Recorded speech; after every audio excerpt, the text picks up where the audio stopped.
او د دغه خنازیرو په وړاندې به جهاد کوه. هلته دا فرق نه و چې ته د کم ولایت د کم سمت د کوم قوم هر سړي په ټټر د دښمن ګولۍ خوړله او دښمن هم دې ته نه کتل چې ته د کوم ولایت او نه امریکانو نه اشغالګرو نه مفسدینو دې ته کتلې دي. قندهاري ظالم او جاسوس په قندهاري ظلم کړی ده، لوګري جاسوس او ظالم په لوګري ظلم کړی ده، پنشیری جاسوس او ظالم په خپل پنشیری باندې ظلم کړی ده. دغه مولوي قدرت الله چې اوس د پروان والی ټاکل شوی ده دا د پنشیر ده.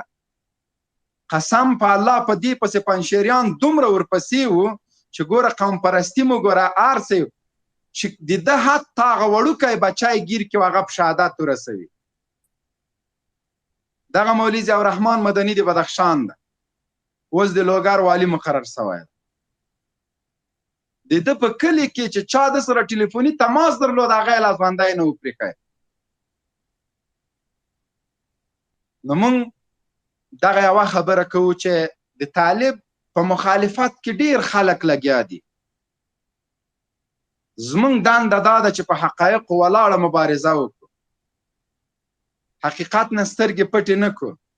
قسم په الله درته کوم چې د قوشتېپې کانال پروژه دا په نړۍ کې ساری نه لري او دا د افغانانو د اقتصاد په پښو درولو تر ټولو لویه پروژه ده.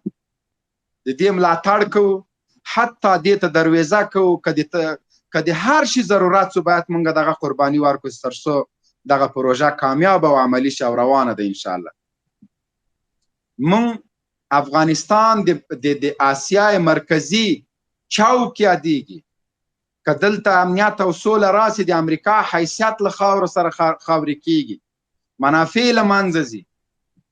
دا د چین دپاره، د روسیې دپاره، تاجکستان دپاره، ایران دپاره، پاکستان دپاره، هند دپاره، د ټولې اسیا دپاره د وصل یو مرکز ده. د دې امنیت په موږ او تاسو فرض ده.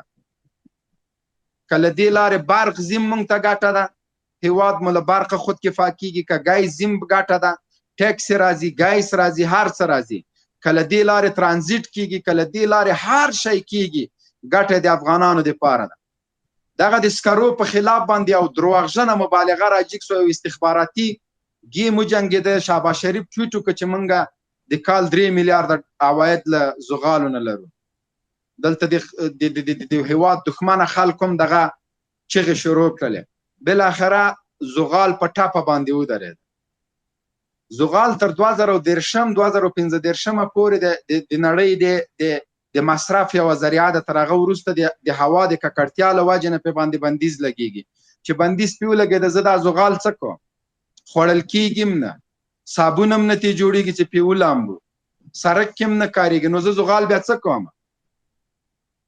اوس نړۍ تیږې ته ضرورت لري، زه تیږه باسم. حالا چې طالبانو په معدنو باندې چور خپور کړی. لیتیم د نړۍ تر ټولو غټ ضرورت ده، د افغانستان غټه سرمایه ده. زه باسم، زه حکومت یم، دا نظام مې نیولی ده، په زور مې نیولی. چا په خیرات کې نه ده راکړی. په خیرات کې خو د تا مذاکراتي ټیم څه راته ویلې؟ هلته خو د حتی په مذاکراتو کې نه منله. نو وخت چې نظام په قربانیو نیولی، نظام به ساتو. امانتدار مشران لرو، په هره برخه کې لرو، په دې هیواد مین مشران لرو، له بل هیواد نه دي هغه شوي.